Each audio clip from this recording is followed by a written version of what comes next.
of your refrigerator. Okay, where's the socket, Ronel? Good, nasa likod. Where's the socket? Pakita mo. Kaya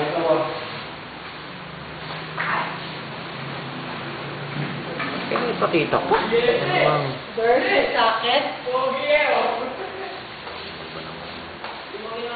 This is your ref. And this will be your... Ano tawag ito?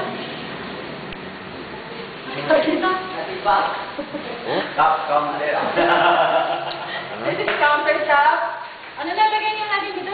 This will be the drawer of your faucet and... Wine cellar yata lalagay dyan. And this will be the wine cellar. And this will be a 2-door cabinet with 3 shelves. Okay, Ronel? 2-door cabinet with 3 shelves. And this one, we're thinking, if you want it the same as the height of this one. Tingin mo dito. Do we need to have the same height for this one so that it will match? Because on this side, we will put a sliding glass. And I'm planning also to put a sliding glass on this side. But on this side, we can put 2 shelves. But on this one, 2 shelves but smaller spaces. Okay? And this area will be an open shelf. By the way, this is your free microwave delivered to Nina.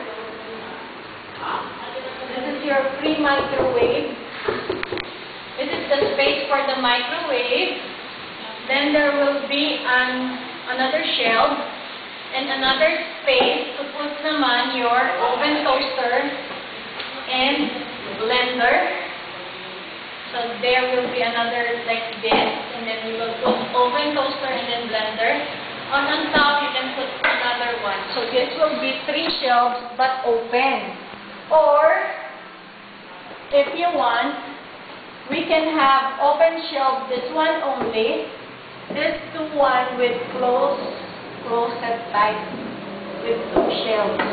Which do you prefer? So this one will be just one window cabinet, just an open shelf with another one on top. But this one is this big because you have the breaker inside.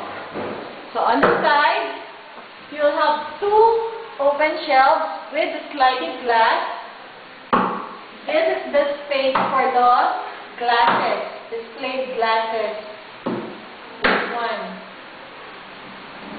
Or you want it, pull that one. Masyado malaki. So we will, I prefer to have 2. 1 and 2. And this one will be door. So you will have 2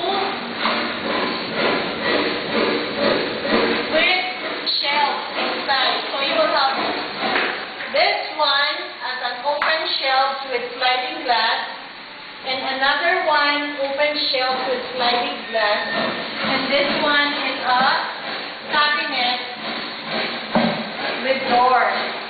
Okay? On this area, at the side of your pantry cabinet, we will put a C-shape like this. So you will have an open shelf.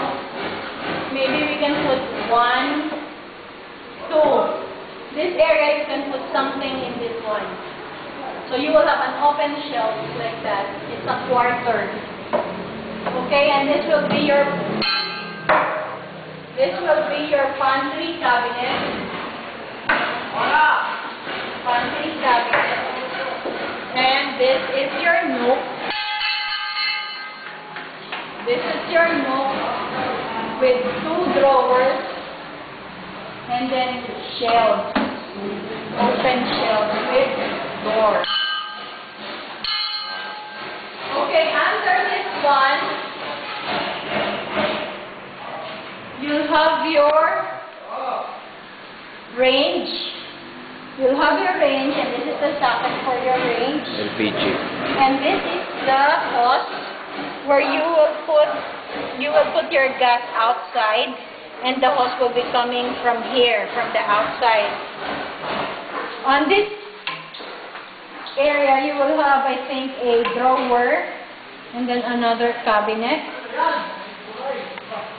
For this area, you'll have the spoon and fork and the plates. I am not sure. This area, you'll have another one. I think you'll have a drawer here and a drawer there.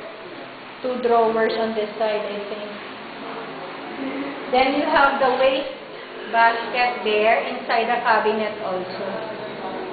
And there will be another cabinet there with what's this? I'm not sure if there's the plate there, but there's a universal basket, universal space na you can put anything in it. Okay na. This is your counter nook. You have the light switch of your light there. You have 2 lights, 1, 2. Pin light. Pin light of your nook. And then you have your light of your kitchen over here. Ito, yan. Sa loob. Okay. Dito. Here, mayroon pa rin lights dito sa ilalim. Ronel is asking if you will put Dito. a Gas range yan. Hood. range hood, oven hood here. Dapat. Dapat lang. You can put it there. That's why we made it now like that. Oh. Okay. 7 minutes na. Finish. Teka. Puno ko lang ng... Finish kitchen video. Bibidyo ko lang ng... Tama, 7 minutes na. Hindi na ipapasok. Magagawa ko over 8 minutes.